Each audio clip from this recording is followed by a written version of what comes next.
In case you guys haven't noticed, I've been uploading way more often. I've been trying to take this whole YouTube thing, you know, just like a little bit serious. Now, when I upload more videos, I need more ideas so that I can keep milking the sweet, sweet ad blocker free views from you. Like that little sellout hint there? So last night I was thinking, man, I have a lot of amazing stories that I want to share with you, but everybody on my channel just wants to watch me play Rocket League all the time. I mean, we're talking drugs, sex, alcohol, like everything that you can think of, I've got a story for it. So I came up with the brilliant idea of storytime singles. Basically, I tell you a story while you watch me play a 1v1 game. It sounded good. I mean, it sounded good last night to drunk Mike, and now sober Mike has to figure out a way to deliver on this. So just let me know if you like this shit. YouTube just happens to have this service in place that tells me if you like or dislike a video. So if you hate this video, hit the fucking dislike button. Let's get started. All right, so today I'm going to tell you a story about the time I got stuck on a roof. So I was about 14 years old, and I would always hang out with one of my cousins. You're probably gonna hear about this cousin all the time because we are constantly getting into trouble, still even today. Like, just our entire lives were spent doing dumb shit and just having to, like, pay the price for doing dumb shit.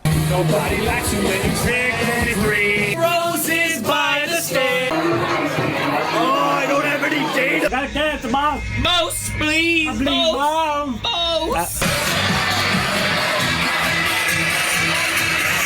Anyways, when we were kids, we just loved to play with fire. Like, it was just something that we always did. It doesn't matter what we were burning, where it was, it just, like, we would always be doing it. We would be in the woods, we would go behind somebody's house, we would just light some newspaper on fire, and we would just try and see how big it could get until we would, like, freak out and try and put it out before, like, somebody saw us or before we burned down some woods. To be honest, it was fucking awesome. So one day, 14-year-old us was like, dude, we need something bigger than this. Like, we have lit everything on fire within a 100-foot radius. We need something better. And we found out about this super awesome trick, and I swear to God this is real. We found out that if you took candle wax, just like a normal candle, and you melted the wax down to a liquid, you got it hot enough to where it was just like a pool, and then you dumped water on it, it would create this huge fireball. Let's stick it in and see what happens. Whoa! Did you see that?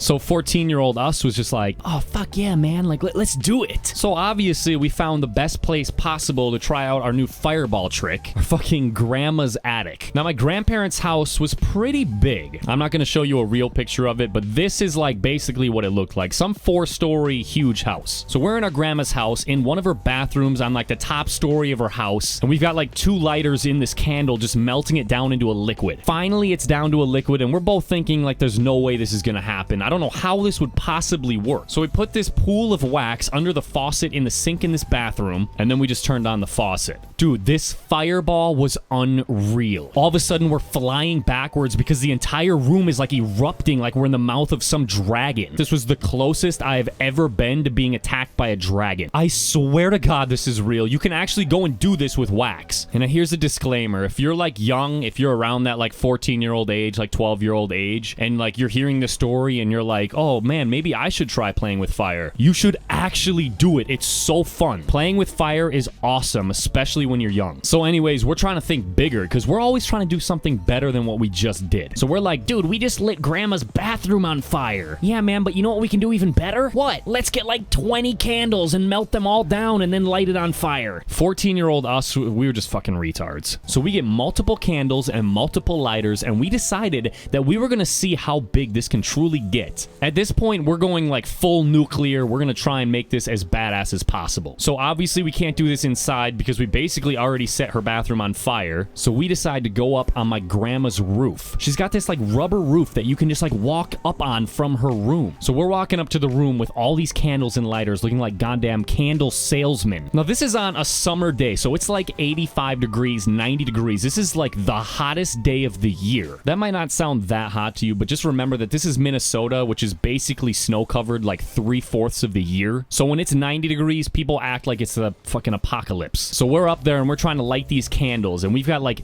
all these candles going, trying to melt them down, putting them into a bucket or something. We just wanted the biggest fireball ever. Now here's the worst part about this story. We've got all these candles melted down with like a bucket of water, and we're pouring the water onto all of these candles and nothing is happening. Like, we cannot get it to work again. For some reason, the first time we did it, we casted like the spell perfectly. We did like some fire spell, and then every time after that, we're just like, dude, I don't know how we did that. We were wizards. We don't know what we were doing. It was a fluke, because we've never been able to replicate that once. Now here's where it gets dangerous. We decide to give up and go inside because it's so hot out. We're drenched in sweat. We're barefoot and our feet are on fire because this roof is so hot. So we're walking back to the door, and one of us grabs the doorknob and tries to like open the door, and we are fucking locked on this roof. We're sitting there trying to open the door, thinking that one of us is just stupid and can't open it, and neither one of us can get this opened, and we realized that this door automatically locks when it closes. Oh my fucking god, you guys. It was like the fires of Mordor. Our feet were literally about to be on fire. I don't know if you've ever stood on black rubber in the sun, but it is the hottest substance on earth. I swear to god, I don't even know how they did this, but my grandparents, 8 years before they even came out, took Drake and The Weeknd's new albums and they just covered their roof in it. This was fire. That was the stupidest joke I could ever.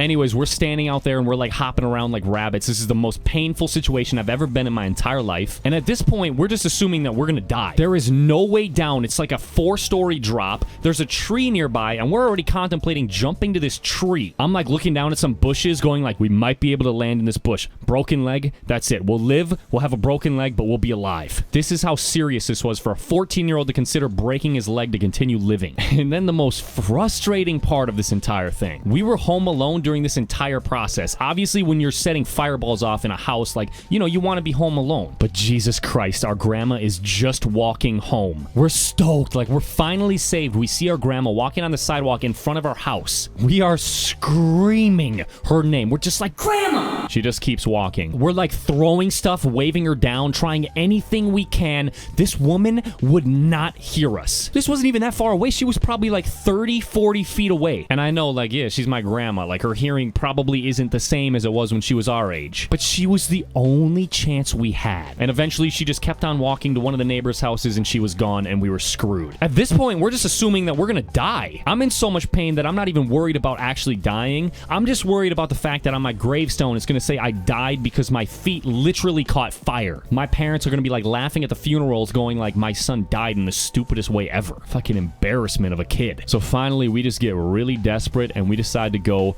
for the home run. We find some scraps, some metals, some fucking tree branches and stuff, and we start to scrape together a little bit of I don't know what you would call it, a prison shank? Yeah, like a shank, like a pretty good shank too. I would say we're talking like 30 to 40 cigarettes in prison level shank. This would get you the big bucks. Now, like half of this door was a metal screen. It was still like super strong metal, but we could maybe cut through it, and it was the only chance that we had other than breaking a leg. So we take this old-fashioned shank and we're cutting through this metal door. It takes us like 10 minutes and we finally just destroy this door. Our hands are like bloody from just being cut by wire. We're drenched in sweat. Our feet are burned. Probably pretty close to like 2nd-degree burns. But we finally got enough of a hole in this door that we could both crawl through. So we crawl through this door and we go downstairs and then wait like 20 minutes for our grandparents to show up. And they just fucking yell at us. They're calling us idiots. They're saying like we destroyed their house. And then they make us pay for a new door, which obviously we broke it, but it was like a $200 door. And again, like $200 is not that much money, but when you're 14, $200 is like $2 billion. And that was the story of my near-death experience with getting stuck on a roof. Anyways, hopefully you enjoyed this story. I'm not gonna lie, me telling the story right now is kind of making me want to play with some fire. I'm gonna have one of those videos that's like redneck propane tank accident gone wrong. Nudes at 1 mil. Damn, that's like the perfect YouTube video I just came up with. Anyways, this has been Storytime with NeatMike. I've got more stories about when I was a little bit older and starting to get into girls and alcohol and partying and stuff, you know. So if you'd like to hear more of these stories, I don't know, just let me know. I'm not really sure if this video is gonna suck or not, but considering it's on the NeatMike channel, it's probably gonna be dope. Hopefully.